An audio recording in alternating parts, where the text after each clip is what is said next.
This is the Lydia and Spin with Lydia Lunch in Brooklyn. Tim Dahl, where are you at?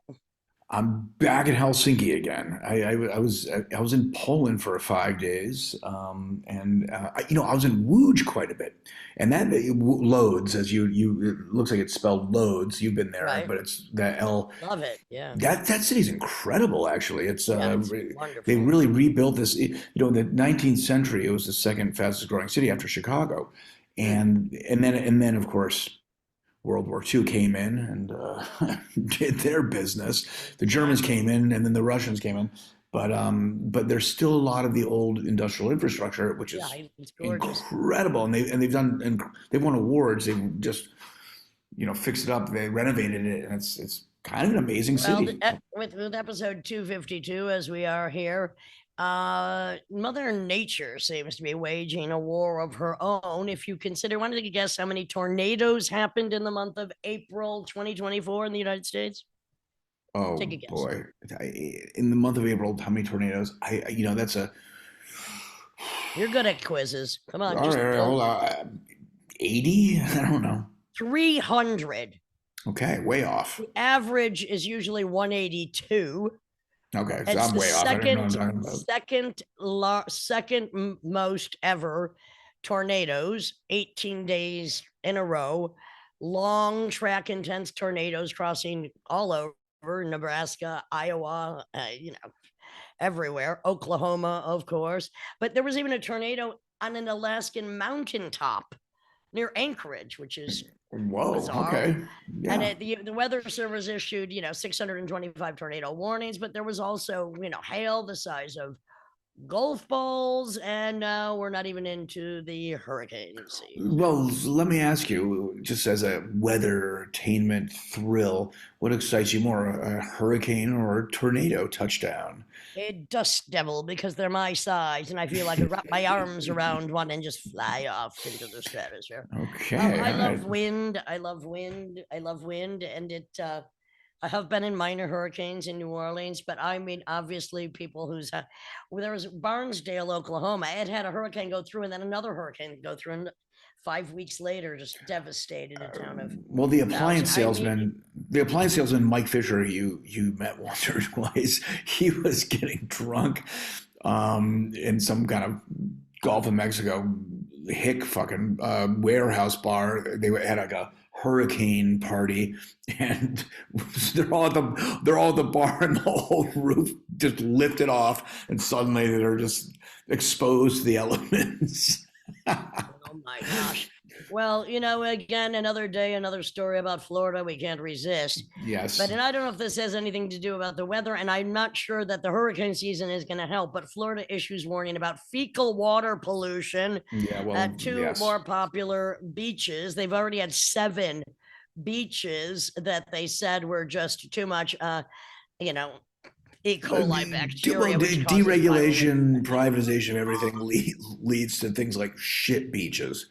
I mean, that's what Yeah, happens. exactly. Yeah, it's just terrifying if you have a cut, a sore, or if you get one, and it's not pretty either. Might say. No, you could die. I mean, going back to storms, like I'm in Europe, so I haven't been following the Stormy Daniels trial at all. I haven't seen Oh, any of I it. have. Oh, I mean, is yes. it having any impact? I mean, what's Well, happening it's here? having a hilarious impact on me because what was great is, first of all, the judge told her to slow down because she was a rat-a-tat-tatting, which is good.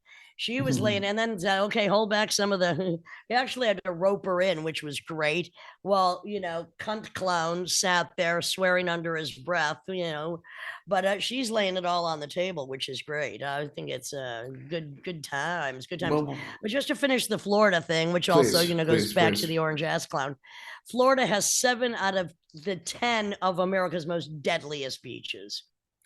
Yeah, And well, not the only that's thing it has no, that's I terrible. mean, it's definitely the shark capital. It's a New Smyrna, whatever beach is the shark attack capital beach in the world, I think. Well, and Um, now we've got, the sanctimonious who wants to make sure that workers don't have a water break, don't have a lunch break, and children need to go to work. But anyway, how about a woman? Just imagine Florida one more time. Her real please. name is Crystal Methvin. What do you think she was arrested for? I think I know. Crystal Crystal meth. meth possession. What an idiot. I mean, that's kind of being set up for life by your mother. Yeah, kind of sick, but only in Florida do we have such lovely antidotes anyway. Well, speaking of speed, um, there were some real, eye bulging nutcases I saw. Well, I Good had a start. connection. I had a connection in Copenhagen today, and which shares that airport is between Copenhagen and Malmo is where Eurovision is right now, and so I was And like, you weren't what? invited? No, I wasn't. I don't know what country Okay. they would want. What country would want me to represent them? So you have to represent a country. You have to represent a country. Anyhow, but I was like, what is that airport's a big shopping mall, pain in the ass, anyways. But I'm like, what is going on? I felt like I was at a professional sports game. I mean, just all these drunken motherfuckers and out of their minds, pints and French fries. I was like, what is going on here? And I didn't know until, well, the plane staff was late because they were actually staying in Malmo, and there's all the and the, well, there's all these war protests, Ukrainian war, Israel, all this stuff going on, and that whole bridge was blocked up, so they couldn't even get there. So yeah, it's really Trying fun in times. Scandinavia right now. Yeah, Trying pretty. times. Well, you as an animal lover, I know you're going to enjoy this story, Please, which was yes, in the science and technology sector today. sure. Study reveals whale clicks make up building blocks of language, pointing to potential parallels, of course, with human society. So scientists have been studying sperm whales, and they communicate through a phonetic alphabet, kind of like a Morse code. So they've been recording them underwater, of course, and they've recorded over 60 whales, and they've analyzed more than 8,700 snippets of sperm whale clicks, known as codas, Oh yeah. and they've found four basic components making up a phonetic alphabet. So they're just trying to figure out. They say they need a lot more analysis, but they want to figure out, because with sperm whales, I mean, they can communicate over such a huge Oh, distance. and they go super deep. Have you seen them sleeping in these kind of like groups? Oh, amazing! They sleep vertically. Right, They sleep. how right, yes. How long does a sperm whale grow, Tim? I know you know these things. All right, give me a second because it's a guess, but I know the sperm whale's like the third or fourth largest one. It's blue whale, then finback.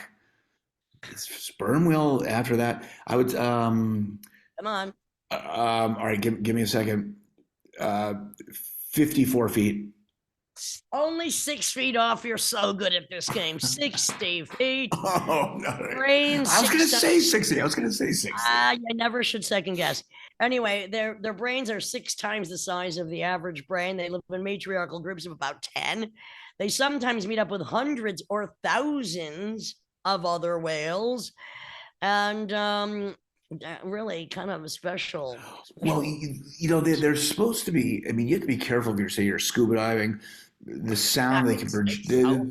Well, they're not going to eat you, but the sound they can project could just blow I your mean, eardrums to can't they pieces. can't they communicate for like 2 miles or something, or Oh even well, no. There's whales that long? there's theories that they can communicate over hemispheres. When you start going down to like 10 hertz in the water, I mean it's that's a whole other world. The sad thing about whales, I think we're at 10% of the whale population that we were in before the Industrial Well, Revolution. I So mean, a million species so far have been extincted. Thank you, man. And here's somebody I would have liked to have extincted myself, which sure.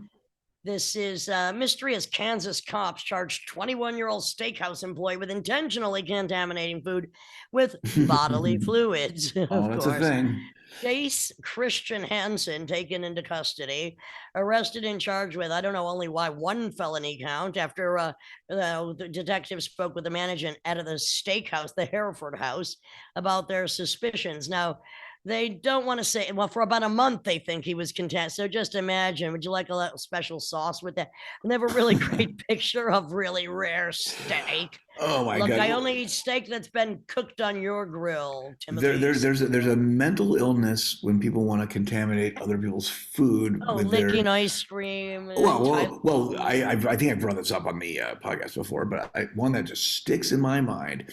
It was like late '90s. I just moved to New York, and some guy got arrested. He went to one of those kind of like Korean deli places in Buffets, yeah. Manhattan, in Tribeca, and you have the little buffet, and Fairly then Park, yeah. they weigh it, and you pay whatever.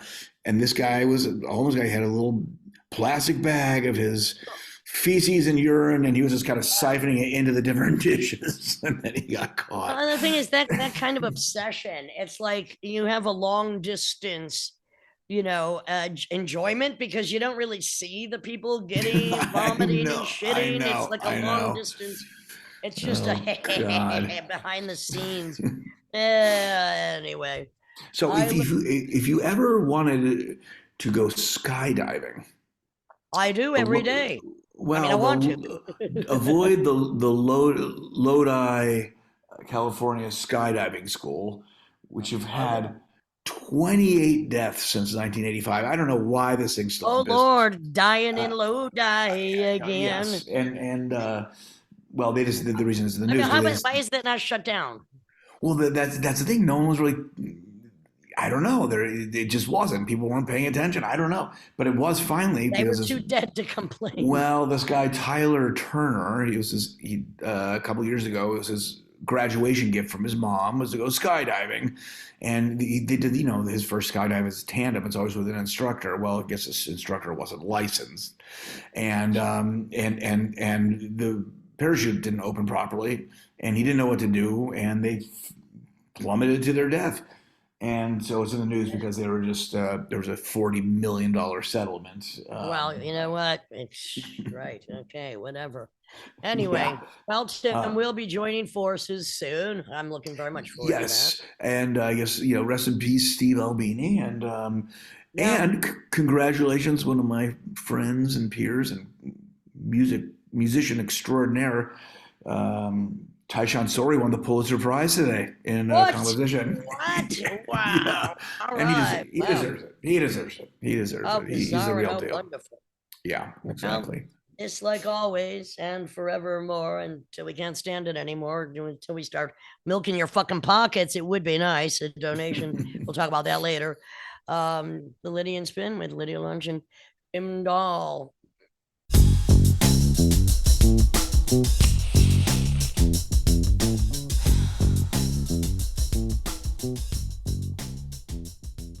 This is the Lydia and Spin with Lydia Lunch, Tim Dahl, and Gary Lindsey, who I just met in Austin and was Yes. invited to a barbecue by my good friend Susie Bravo. I'm like, barbecue, host party. But then Gary Lindsey and the Pleasure Tide threw down what I could only explain as a foot stomping good time of kind of Celtic punk Joe Cocker, which is not usually my thing, but it was so much fun. I had to have you on here, so welcome. Hi, thank you so much for having me. How's your travel today, Gary, from your wherever to your computer? From my wherever to my computer, it was pretty good. It was a pretty productive day. I'm a working class guy. I'm the shop manager at an event lighting company. And it's intense. It's a whirlwind. It's just like being, it's constant fires having to put them out. But it's a great crew of people, and it's still an independently owned place in a town that's becoming more corporate every year, as we know. So we're one of the largest lighting companies, but we're still I know the owner. He's right there. It's pretty great. Do you see how good my lighting is? Although this only goes out audio, I am a lighting fanatic. I'm just saying. And also my Christmas lights, amber forever on, must say. Yes.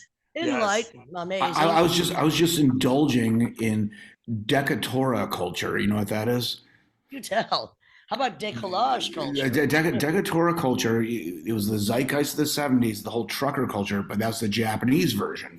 And oh boy, and there was like 10 movies that just launched it that were basically trucker movies in Japan, and the lights on these things are beyond. Light my 18-wheeler tonight, please. So Gary, I was very impressed that you did a stint with Hank Williams the third, which Yeah, uh, yeah. So, old by the friend of way, I mine. covered a song. He didn't write it, but he did a really good version. I covered Red, White, and Pink Slip Blues on my cover album with Cypress Grove. One of the hardest songs I ever did because his version was so good. Yeah, yeah. He's so talented. His reworking of all songs. He was an old friend of mine from my Atlanta days. And as I sent you in the bio, he used to drum and not even sing or play guitar in this really good band called Buzzkill, like in like 91 or something. And we met at like a show, like we all should and do. And they Like were we like did. Stoner Groom, yeah. And we just became old good friends. And band buddies, we would set them up with shows in Austin or in Atlanta, where I was at the time, and they would set us up with shows. And then this was when he wanted to have nothing to do really much with the Williams name. Like I knew him for a whole year just as Shelton, the drummer of Buzzkill. Before I found out, it was like, that's Hank Jr.'s son. I was like, wait, what? And so I asked him at the time, he was punk. He wanted to be like, no, he didn't want to be cashing in on the family name. He was doing like real sludgy, stonery, good doom music. And then when he switched it around and he got this brilliant notion to mix it up and pull it off, it just took off.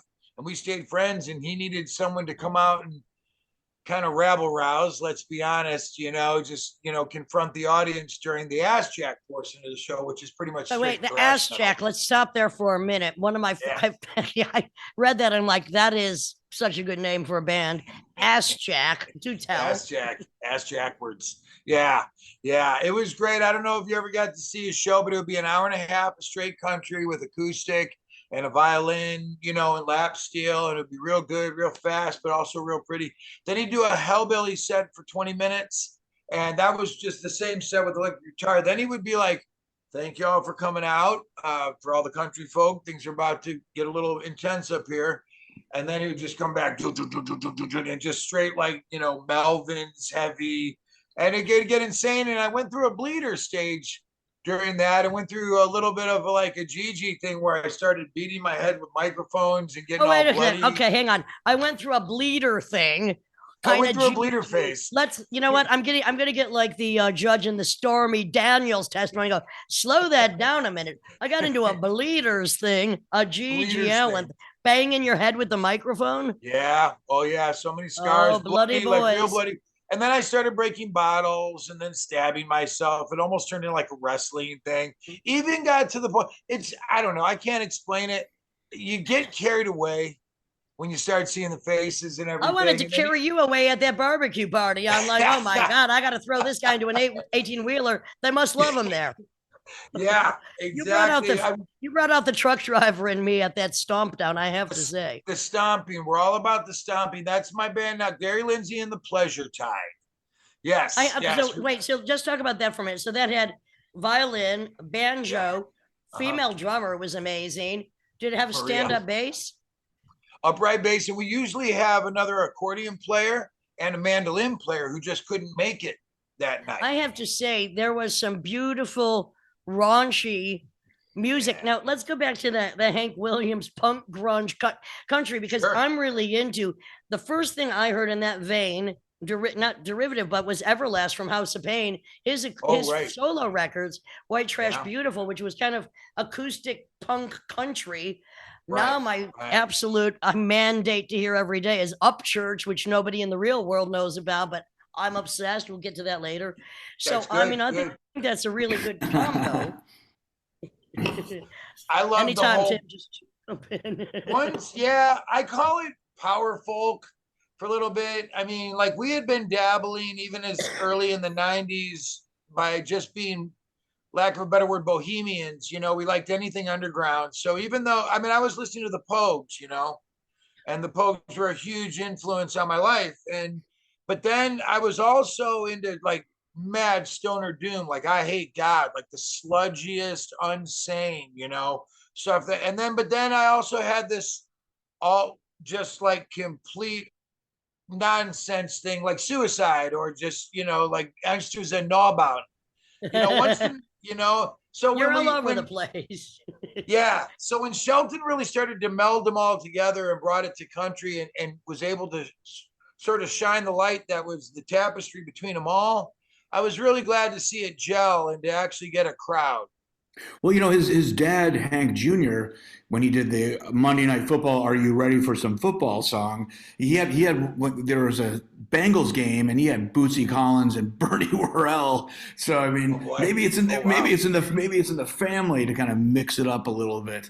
Oh, I have to totally, ask because totally. I just saw this last night. I mean, for the second time, and it's a Willie Nelson and Orville Peck duet called Oh. "Sometimes Cowboys Prefer Other Cowboys." It's like a gay ballad, and Willie Nelson said he wanted to have a gay marriage on the video.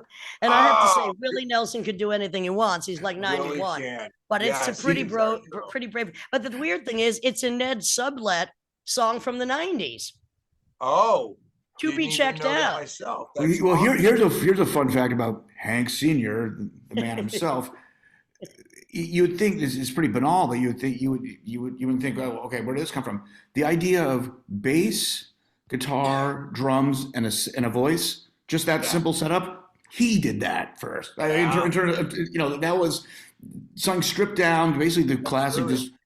just classic instrumentation of a rock band. That was actually Well, Hank.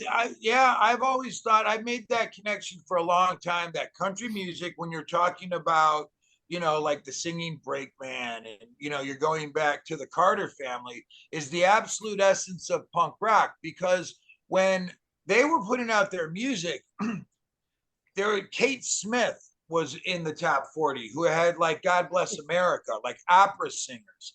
So people thought of the Carter family as like screeching hillbillies. They thought it was noise. They couldn't even listen to it. It was so punk rock. And punk rock is just the exact same thing. It was when things Well, got and too I mean, let's bloated. face it, Johnny Cash, Man in Black. Come Oh, on. forever. Not only punk rock, but mingling with the punks in the Folsom County Jail. The Yeah, real punk. right. Totally getting just playing. And that was when he was thought to be on the way out, because he Right. came around in the 50s. And then that was a huge comeback for him. Talk about the comeback kid. And although it's not popular with all my Johnny Cash friends, I'm actually a big fan of the Rick Rubin years. Oh, I mean, You come know? on. Yeah, Hurt, well, look, Hurt, yeah. amazing. His version of Hurt, Oh, amazing. oh, Beautiful. defined his I just career. got That goosebumps. video, goosebumps all day, all the way up till the very end. I'm not a Bruce Springsteen fan per se, but because of his version of Further On Up the Road, I'm just like, oh, that's a goddamn good song. I mean, everything he tackled, he did Nick Cave, he took Bruce Springsteen, did a Sting song, and he made it all sound good. Rick Rubin was the first one to come in and be like, let's strip it down. So Johnny Cash, A to Z, another good example, just good, simple lyrics, a melody, and a message. Well, and an outlaw nature, which is what good music, good rock, good jazz, good blues, good country is all about. I mean, Good it's the people. outlaws that make the difference. It is. Hello, It is. you badass. I mean, Ass Waylon, jacker. You ass jacker. Waylon Jennings being in the Buddy Holly band, is supposed to be on that flight that crashed, and You're supposed to be with Buddy Holly, right? well, and that's why I always thought he always had like one of the best rhythm sections because Waylon Jennings was a bass player actually, and Right. and with Buddy Holly, and he Tim kind of grooves a little bit. Tim is a masterful bass player. I mean, of all sorts of stuff. So that's why he's pulling in the bass references, because he's a musicologist of the highest. A order. musicologist, yeah. You I'm not officially one, no. Oh, he is. He knows everything. You both have spent time in Chicago, early years in Chicago. So did Yeah, Tim. That's where I'm from. Are you from Chicago? I was born there. Oh, really? Yeah, that's where I grew up in the 80s, 70s, and the 80s. Well, I was born in '75 in Chicago, and then. Oh, you wee young and you're cute. I love you. I was on stage in '77. Tim was 2 and still in short pants. Yeah. He still looks good in short pants. Tim, you look good in shorts. I've seen it. Oh, thank you. I believe it. Great calves, my friend. Great calves. I'm seeing short pants here for you, Tim. I'm just picturing it in short pants. Oh boy. So did you moved to Atlanta though, right? Is that where you went from Chicago? Right. So I cut my teeth in Chicago, got into punk around 85. Saw Bad Brains on the Eye Against Eye tour, changed my entire life, whole course of direction of my everything, my music, my spirituality, everything I would read, everything I would grow to love, be influenced by. And then, but Chicago is a big city, but a small town. You know what I mean? Sure. Like, Well, that's it's a bunch of thing. small towns. It's a bunch of small towns. And so I had to get out. I just had to get out. It was the cabin fever. I don't know. It was something about the winters. I just had to get out. And a good friend of mine moved down to be in a band in Atlanta. So I just went on a whim and just ended up and loved it. And it changed my life for the better too. It like opened my horizons. It kind of got rid of like my urban supremacy, thinking, you know, that like Southern places are dumber.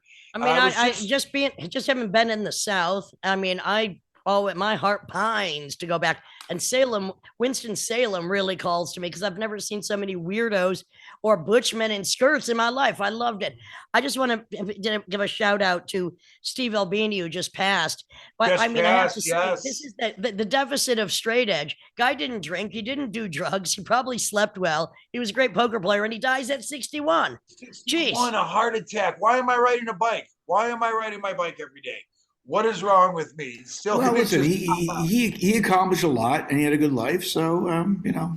Oh, yeah. He produced some good music and Big Black was great.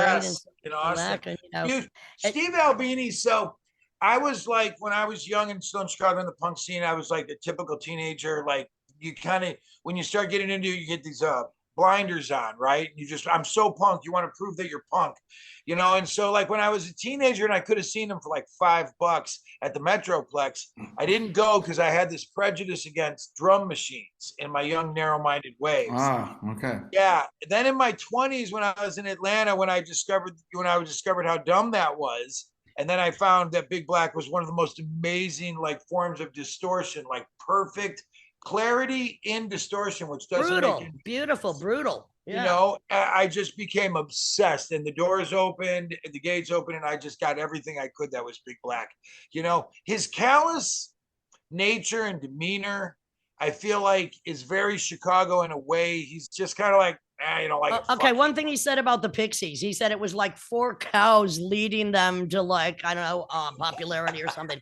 I love that he called me whiny bitch rock. I'm like, yeah, that's right, bitch boy. Call it what you win. He was always a shit talker. I was reading a little bit today that he, in his later years, if anything, just kind of, for lack of a better word, settled down. He did kind of regret just being edgy for the sake of edgy. Well, that's something we won't have to face now or later.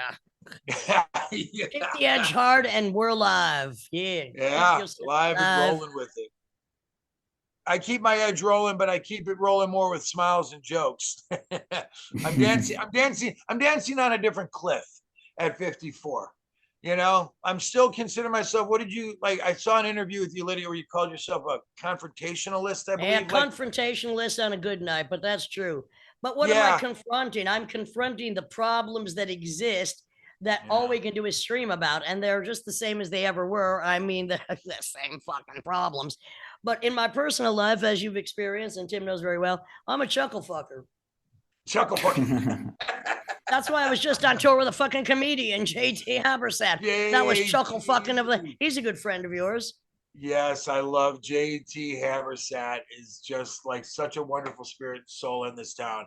He's exactly, you know, he's my kind of spirit brother in the sense that we're still trying to be edgy, but more with humor and maybe a little more of an embrace than a punch. You know, I'm punch rock. That's what I'm not punk rock. I'm punch rock. But we had a great time. We had a great time traveling through Texas, Tennessee, North Carolina. I have to say, stand-up comedy, stand-up tragedy, it's all the same thing to me. I'm always laughing every time I open my mouth. Other people are crying or they're hiding, but that doesn't matter. You get the joke or you don't. When you go out, do you like do a combination of poems and then just kind of like speak what's on your mind? Or what is your show? No, I don't riff. No, I'm a very calculated performer in the sense that every word counts, you know. I mean, I write it because that's how it has to be read. So there's some improvisation, but mostly it's on the page for a reason.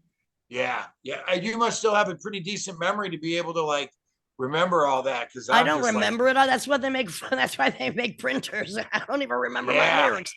After all these songs, I find it freer to have it printed I'll just quote David Bowie, my brain hurt like a warehouse. There was no room left to spare.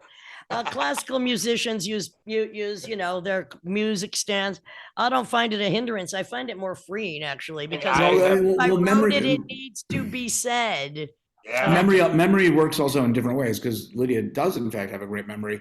I can sight read music. So what's interesting is if I learn orally, I can memorize really complicated music. But if I learn it from the page, if I learn it from the page, I have a harder time memorizing things I learn from the page than I do orally. And it's just a different part of the brain and connecting the different parts of the brain. I don't know what that is. But my oral fixation has a fabulous memory, but I'm not talking about poetry. My memory is always, since birth, since second grade, has always been challenged. Like school was a nightmare, was a living hell for me all the way up to, it took me 5 years to graduate high school. It was just, that's why I dropped out. I'm like, why bother? My mom wasn't having that. I got this wonderful saint of a mom, who raised me, by herself until, my stepdad came along, and she was a nurse, and she was like, no, I'm not going to go to college. But yeah, she was a nurse, single kid or a latchkey kid, broken home. And she was like, no, you can't do that. So I gave her that, but it was so hard. And even later, I always thought that once I got out of high school and I started being in bands and writing my own stuff, that if I was interested in it, I would have an easier time remembering it. Guess what? Wrong. Maybe like RFK Jr., who just admitted he had a parasite in his brain that was a worm that ate some of it. We might all have parasites in our brain. I think I've had a parasite since birth. I just, even my own lyrics, it takes me 2 years to learn a song. I'm not even. Well, it didn't look that way the other night at the backyard barbecue, honey. You were stomping and romping with the worst of them. It was a good time. What was on the menu? What was on the menu at that backyard barbecue? Oh man, they were barbecuing for 14 hours. Yeah, what they have. Okay, brisket. What'd you eat, Gary? What'd you eat? I had ribs. I had the brisket. I tried not to fill up because I didn't want to be too burpy, because I get up. Because once I start chomping down that meat, then I just the inhaling starts, and I just like a dodo bird. Well, that seems like beer would do the burp. Well, the standard for barbecue in Austin is so high. Oh, it was so good, man. There was everything. They were barbecuing for 14 hours. I had the chicken. I had some pulled pork. I was just chicken, damn fine. I didn't even see any of the sides. At that point, I was just mostly focused on the booze and the song. And whatever else was being passed around, let's face facts.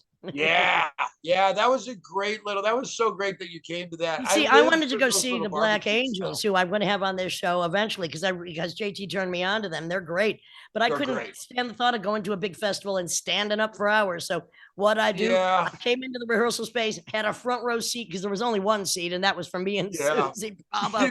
But we just had a good time. I'm the same way. I have the heart. I'm in this middle-aged thing where I still try to make it out to a show kind of late, leave kind of early, get some juice. But the idea of going out to say that was, I think, Levitation Fest. That was too big a festival for me. If I'm not God, on stage, I can't take it. I can't even take being on stage at a festival. And going to several stages and no seats for my geriatric ass. No, that was not really. Well, JT even said, I have a portable stool. I'll bring it for you. I'm like, you know what, son?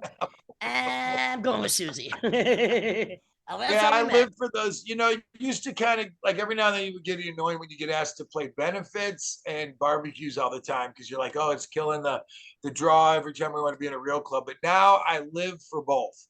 We're playing a benefit next week for a friend of ours that just had a stroke, and little barbecues like that. And only in Austin, Texas, can you be playing at a barbecue with some really awesome souls, and Lydia Lunch comes walking in and just sits down and starts raising her fist.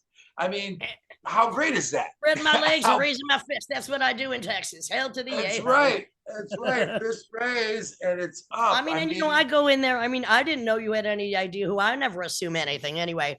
And then you're like, oh, hello. And that made me feel good.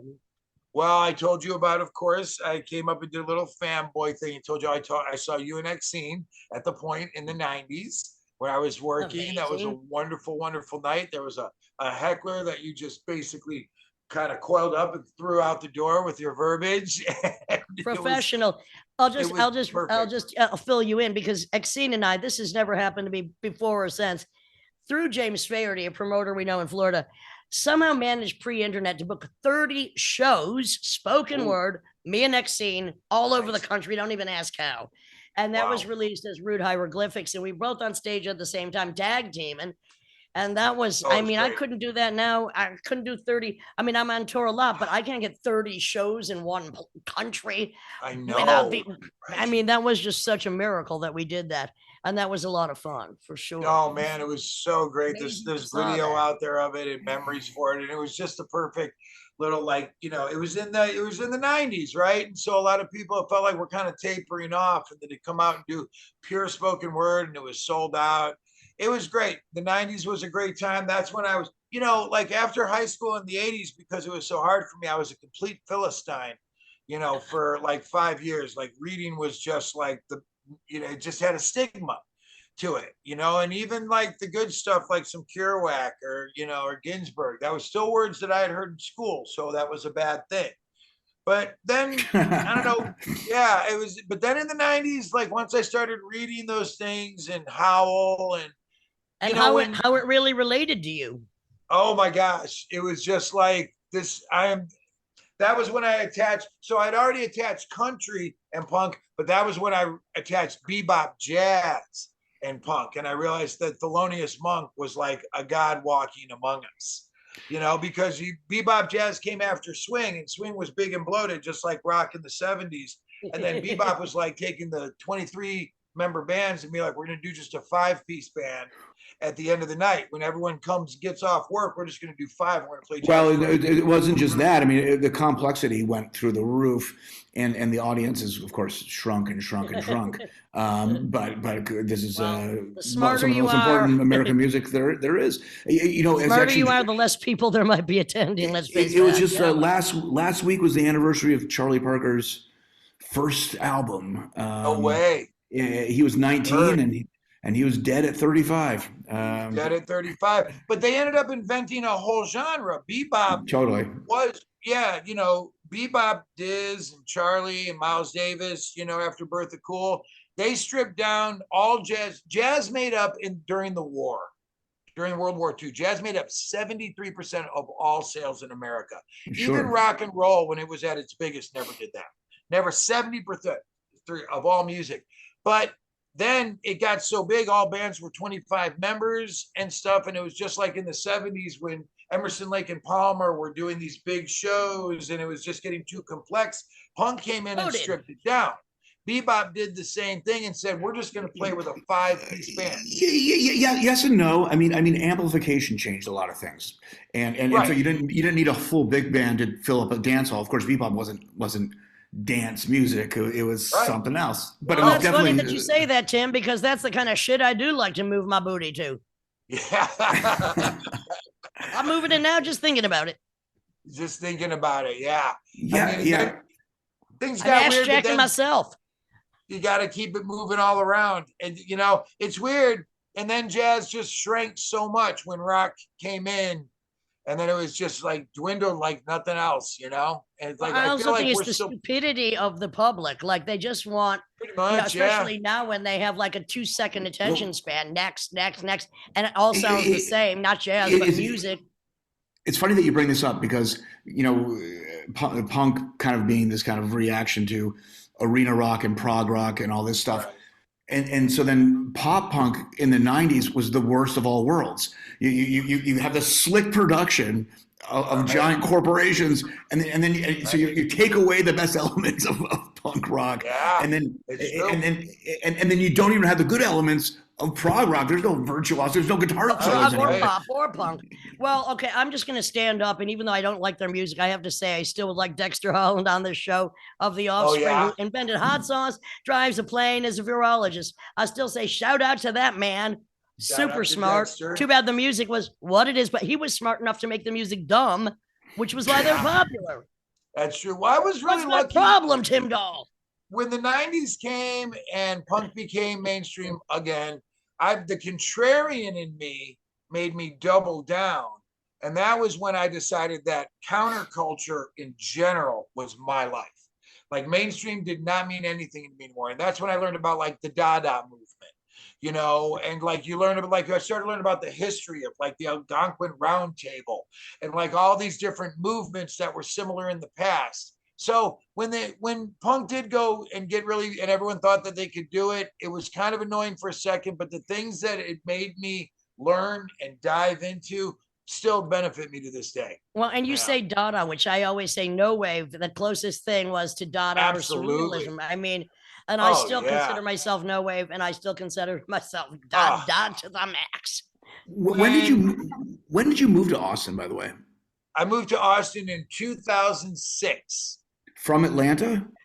No, so from Atlanta, I left in 2000. I went to Phoenix for a while to dry out and get like And kind of literally put dry out myself- because it's so fucking hot. Yeah, the metaphor works. And the bars closed at 1 a.m. What bars close at 1? I came from Atlanta where they closed at 4. So I got myself a little drive, moved to LA for a couple of years, and then in 2006 I moved here. Okay. Yeah, You love I left. it. Yeah, Atlanta was the best. And that was when videos like alternative video stores were popping up. And that was when I saw Fingered, you know, and when I started like going down to the local store and like seeing our I'm learning more about what you know about me every passing 5 minutes. I'm getting a little nervous there, Gary. I don't even want to know I'm what about you to know, go my Nardwuar friend. on you and show a picture or something. And here's your graduation picture. No, Thank you very but much. I could not get enough of the underground stuff from all throughout history. I would watch a documentary on the theremin just because it was fascinating. It was about this Russian scientist, and then it got popular in B movies, and then it went into a Beach Boys song. All right. I I just learned about a poet from 532 BC because Brian Lewis Saunders, my favorite living artist, painter, and spoken word, who came to see me and JT in at Fleetwood's, Tim. He came and he's got this goggle experiment, but he wrote a review of my spoken word, and I had to look it up. I was sitting here with Keckler, and he wrote this review of my show, and like hyponax, and I'm like, is that because he's got to dictate because he's wearing a goggle experiment for 30 days. And hyponax, I had to look it up, was from 532 BC in Turkey, or where Lydia, the country, was a Bulgarian who would insult with poems, and people would kill themselves. I'm like, Munchausen syndrome. What am I doing wrong? I'm like, thank you, Brian Lewis Saunders, for educating me. Hyponax, and there is some of his poems online. Supposedly, a whole family took themselves out. I'm like, damn. If only the politicians heard what I said forever, maybe they would take themselves out. God damn it, keep trying, Lydia. Keep trying. Keep talking until the politicians kill themselves, please. Oh man, save me the bullets, please. We're counting on you. No, they let them use the bullets. You use the words.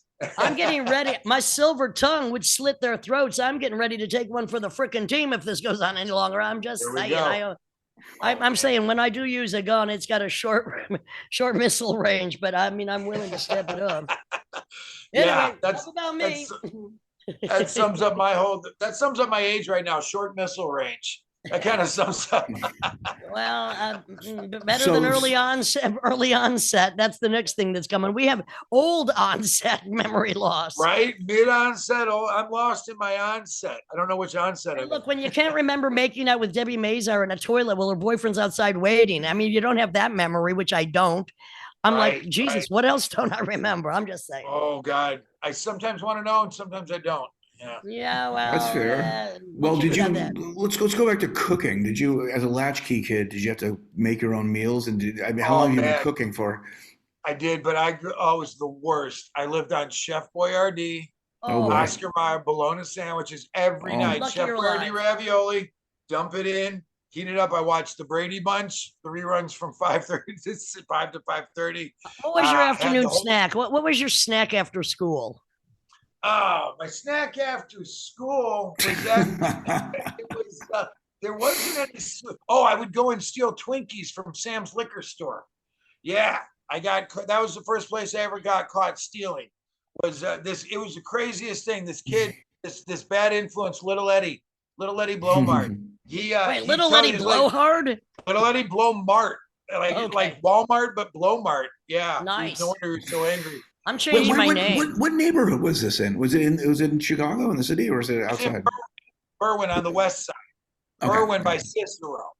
Yeah. You know, Okay. Oh yes. Are you Italian at all? No, but I grew up with so immersed. So Chicago is so immersed in Italians that even like the Polish people, they fucking talk like this. I swear to God. Even the fucking Right. Polish, the Germans, it. the Irish, they all fucking talk like this. Okay. It's All crazy. right. So They all near wanna be Midway Airport. Italian. Near Midway Midway, yeah. Airport. Flying into Well, I Midway in a still, I couple want weeks. Twinkies. Yeah. Tim, what was your after school snack? I mean, all right. So Come on. Here we go. no, because there was a lot of variety. I was going to kind of connect with your story about stealing, because I'm not really. I was never a stealer. I was not. Some of my friends were, but Very good. Pickpocket as well. But one of my friends was kind of into going to this one store near the school, and we would start stealing stuff just for comedy, and so the people were so dumb there.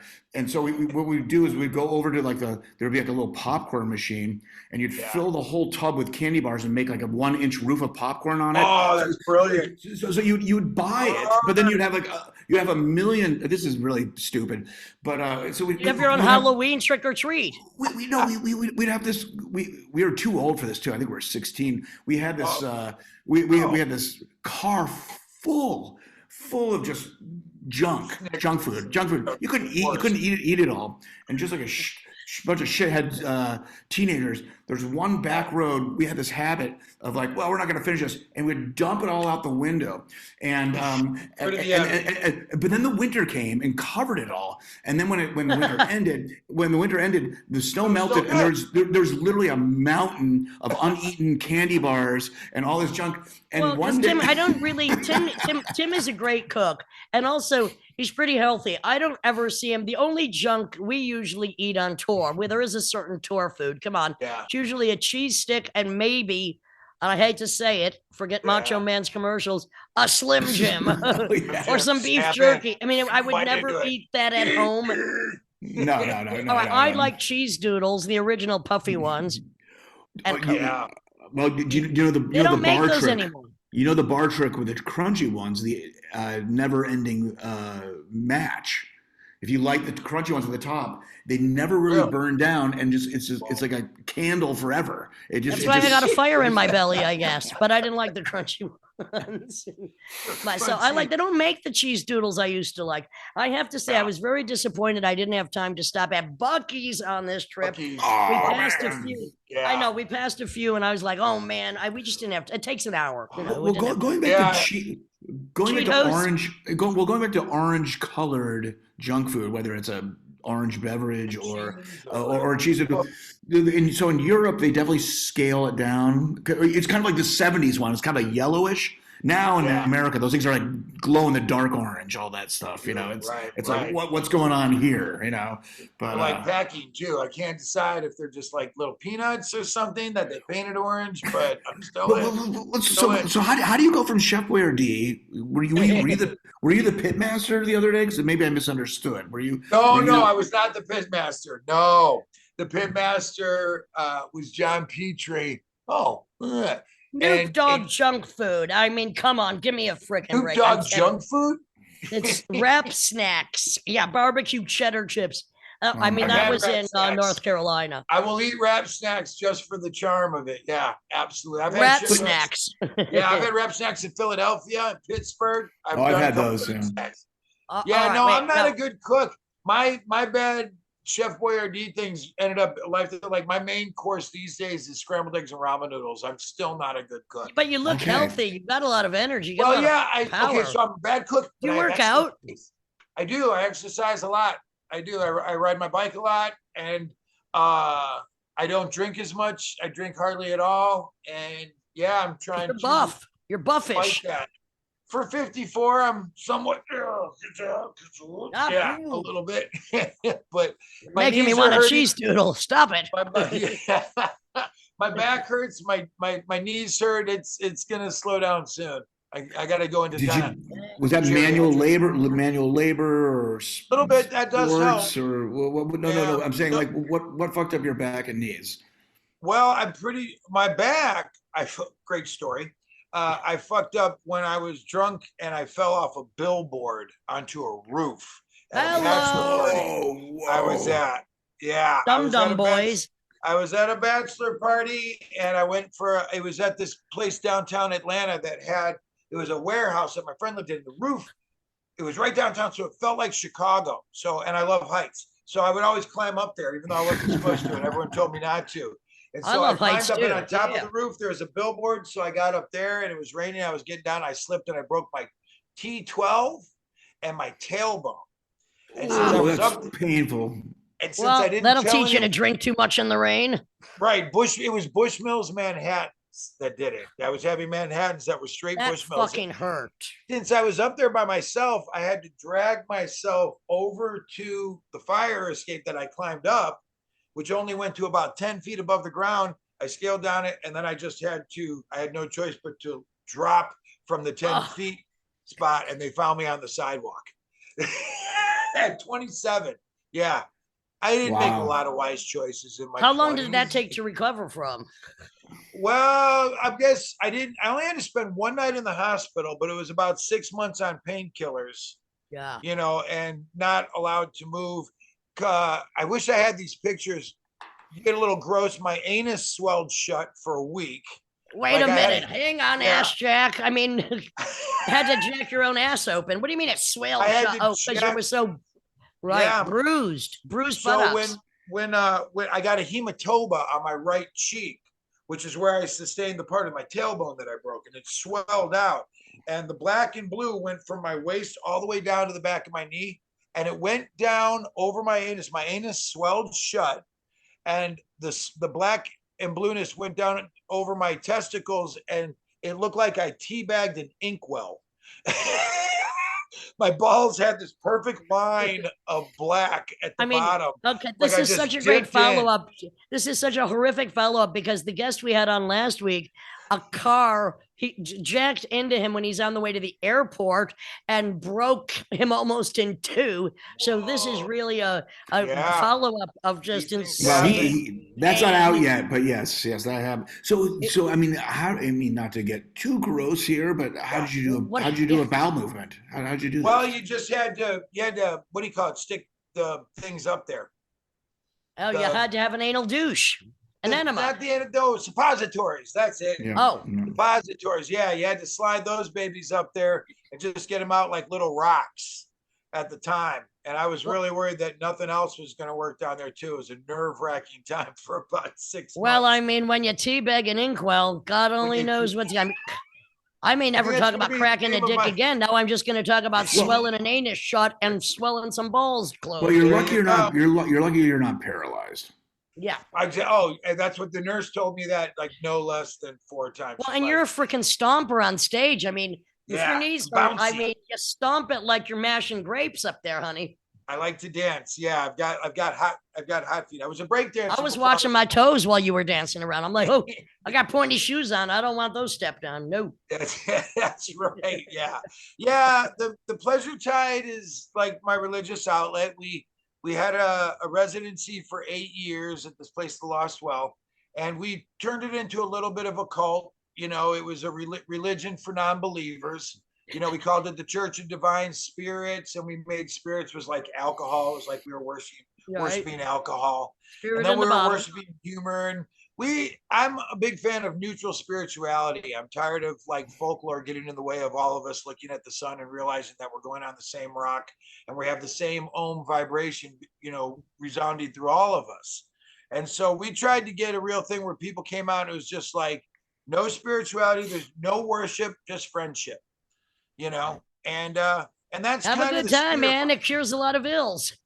It really does. Music does, I think.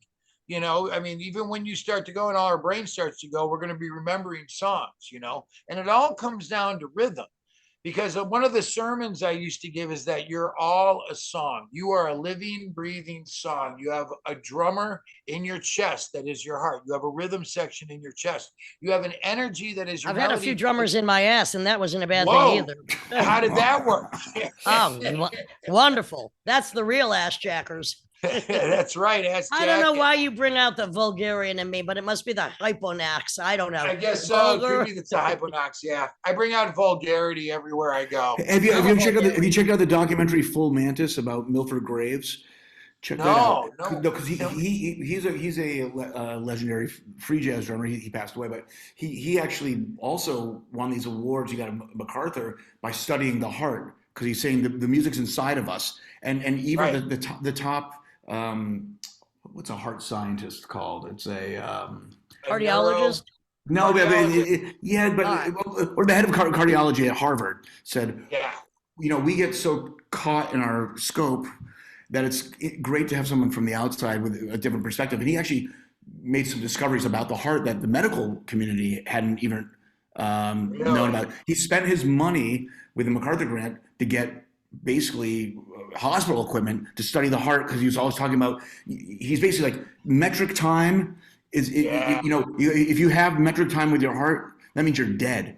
And basically the response of one beat to the next one, it means we're alive, because it's arrhythmic, and that we're all arrhythmic, and we actually are all unique with the rhythms inside of us. So yeah, you should check that out. I should totally check that out. I'm a big fan of just noticing that, like, we all live in a rhythm, even if it's not the same rhythm. Just the fact we go around the sun is a rhythm. The fact we go to work is a rhythm. We all have a rhythm. And I do believe that there's a little bit more key to us finding a union through rhythm and music, and getting rid of all the things, the invasive thoughts that we create through society. There's this band Marconi Union that has the most scientifically proven, the most relaxing song of all time. It is proven. It's 8 minutes long, and it is scientific. How do you prove that? I read about Tests. that, actually. Yes, it's just recently come out. Yeah. It is scientifically proven to reduce your heart rate, because what it does is it goes through kind of a mellow hook, but it slows down 1 BPM every verse, and you don't even know it. And so it is also true when you listen to music, whether it's live, there's a reason you want to get up and go, or you want to chill. Your heartbeat will start to mimic the rhythm that's in front of you if you're absorbing it. Absolutely. So Marconi Union, this song that they did, it lulls you in, and it's a song that you can actually play to slow down your heart rate if you're having an anxiety attack.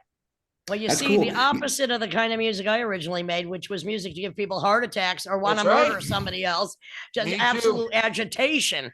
So, but I have come around into many different ways. What's amazing is we're so programmed by the metrics that we insist upon, like say 60 seconds a minute. 60 minutes an hour, 24 hours a day, and just like a pet will be lock into these patterns. We do, and so I'm sure all of us as performers have noticed that if you play a fast tempo number or a slow tempo number, it takes people out of their everyday reality of these programmed metric time schemes, and immediately it's a release for them, because you're actually taking them out of these hard systems, and it's an escape guaranteed. Well, I'm also going to apply that to I'm going to apply it to the spoken word, because there's trickery, for instance, in the rhythms. When I'm just doing a small example now, by the pauses that I'm doing, there's mastery in the trickery of the rhythm of spoken word, where you can have, as Tim, you've experienced when we play together, a mass hypnosis by instigating another kind of rhythm through words, like I'm just doing in my hypnosis mode. Sometimes you can get people to listen more by whistling. Whenever something is too loud, you either have to have the one line that shuts them down, or you just stop, and they will quiet down. And it's just important. That's why it's important in life to have an open mind and get a range of rhythms. I think we also kind of fall into whatever type of music we like. We go through phases, and we just get into a certain BPM.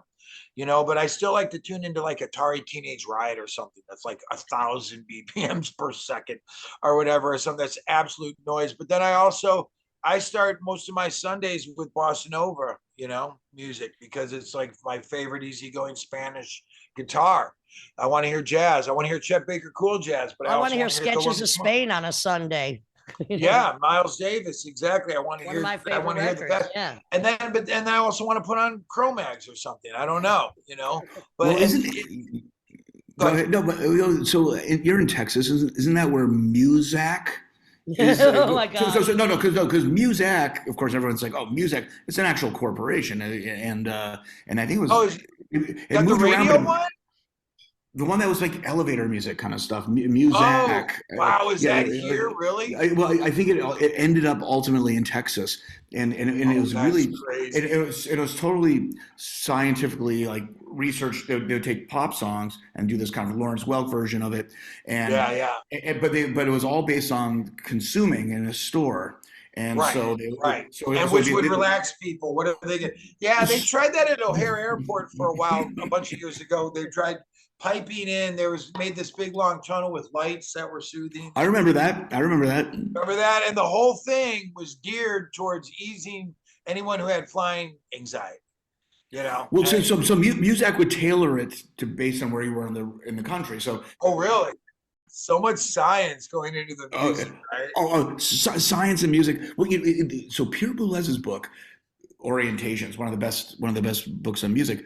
He talks about music. He goes, it's an art, it's a craft, but it's also a science. And it's true. It's all those things, and it's an invisible art. That's what I love about it. You can't see it. You can't touch it. You have to make love with sound and go in people's bodies and their brains. Music has always been my favorite art. It's always been my very favorite thing, and it's cost me some things in life. But but it's so malleable. Civilizations come and go, and it sneaks through the cracks. You come to a crossroads between a good decision and a bad decision. You can pick the bad one, and it still works. It's kind of like wow.